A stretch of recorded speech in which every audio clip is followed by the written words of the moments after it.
Makai Lemon seems to be a focus for opposing coaches to shut down, at least as of recent. Are you content with him only being there, kind of to open up others, or are you going to look to find new ways to scheme him open? It's just natural ebbs and flows of the game. I mean, it's not abnormal that when a guy's producing a lot that people may try to do a few things, and that creates opportunities for obviously other players to go out and make plays. But Lynn's a good enough player; he's going to still have a chance to impact the game, and so we want to do a good job of obviously finding ways for him to touch the ball, but also. If people are going to overplay that, it gives you a chance to attack them in different ways, and we got to be really efficient there too. What do you see from Northwestern's defense, specifically their linebacker? It's a really good linebacker group, smart group. They just seem like they're always right where they need to be. Tough and physical. You can tell they communicate really well. You don't see a lot of busts. And I see that for them defensively. They don't give you much. They don't give up. They don't give up a lot of big plays. They play really sound. When somebody makes a play against them, like they really earned it. And that's, I think, a sign of really good defensive play. And they're certainly getting that out of a lot of positions, obviously including the linebackers. Any update on Jamal Jarrett? What's that? Jamal Jarrett. Yeah, Jamal ended up having to have a season-ending surgery, so he'll end up missing the rest of the year for us. What about Floyd and Kaylin? Guys are getting better. Not ready to give a status on them yet, but definitely rapidly improving. What's your sense of Desmond Stevens, just the confidence he played and then coming out of that game too? Yeah, we were really pleased. I thought it was his best game as a Trojan in terms of just how aggressive, how downhill, how physical he played. He really took a big step from the Notre Dame game to this game, but we challenged him, and that's part of anybody, but especially a young guy that's has earned a role like that where you're playing a lot of snaps. Playing middle linebacker at USC is a pretty damn big deal, and so stepping in there and not just getting the reps, but playing the level that we want with the confidence, the physicality, the energy that he played with the other night. Like it was a great step for him. It was important for our team, but it was a great step for him, in his journey as a player, and I think he'll just get better and better from it. Coach, can you speak on the offensive line room continuity as a whole? Seems like every week you have a different group in there, and they don't miss a beat. Yeah, continuity's bad. The ability to overcome it has been really good. I can't remember many years like, we've just played with the hodgepodge of lineups, really all year. But give Coach Hansen and their group credit. They've been resilient. We've had a lot of guys step up in different roles, whether it's been, John Ray Reed, whether it's been obviously, Justin and these guys stepping up, Banuelos played some really good ball for us. Kaylin obviously played really good for us the other night. Raymond's played all over the place. So we've had some warriors that have hung in there, and then some of the guys that maybe weren't a starter in the beginning when their opportunity came up. They were ready and they were prepared. And I think it shows a lot about the mentality of their group, right? It's like, it's not just, somebody goes down and, the confidence or the expectations or standard of the group goes down with that. Like, no, it's all right, next man up, and like, let's truly go. And it's easy for anybody to say that, but then to go out and do it against good competition, like the other night in a tough road venue, that's a whole other thing. So it's been really key for our offense and our team. When's the earliest Lee and Jordan can come back?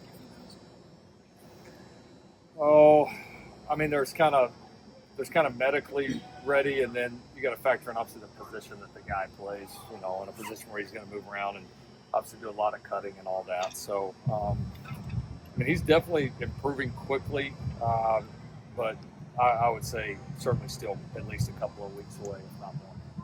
Talk to the whole line a little bit. Just what did you think of Kaylin once he got in there? He played awesome. He really did. He was physical. He pass pro'd well. He was really physical in his pool game.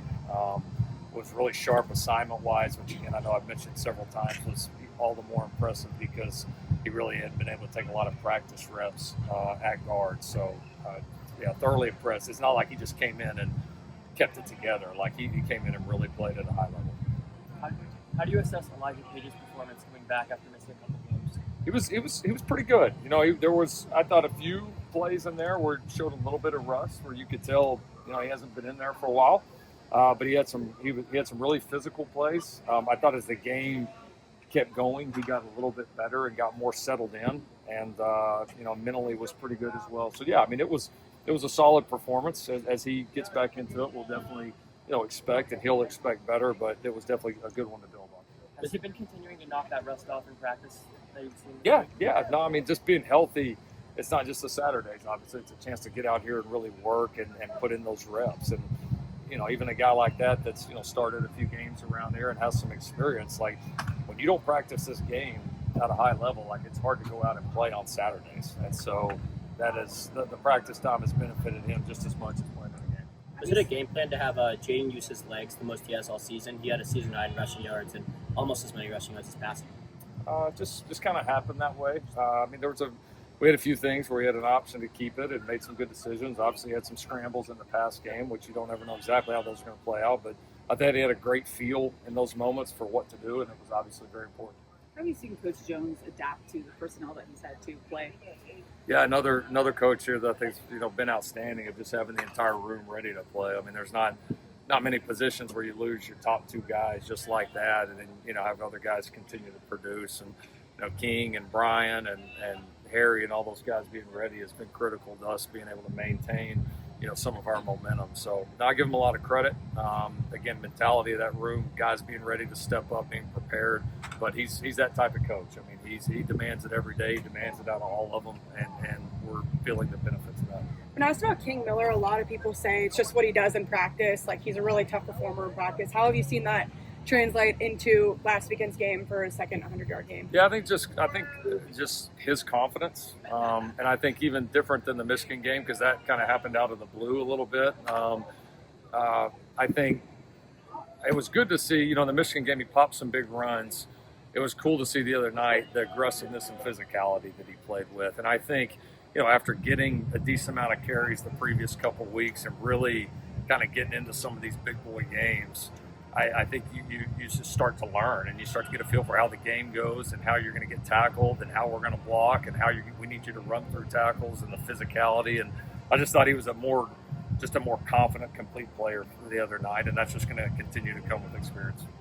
Let's do one more. Coach, seeing the way that some of these guys have stepped up, talking about injuries and kind of the overall growth and development of these young players, just speaking about the coaching staff, do you feel like this is one of the strongest, if not the strongest staff that you've been a part of? It's a really good staff. It is. I feel like we've got, obviously guys that have, been a lot of places and done a lot of things in this game. And I think there's, a good experience factor that some of us can bring to these guys.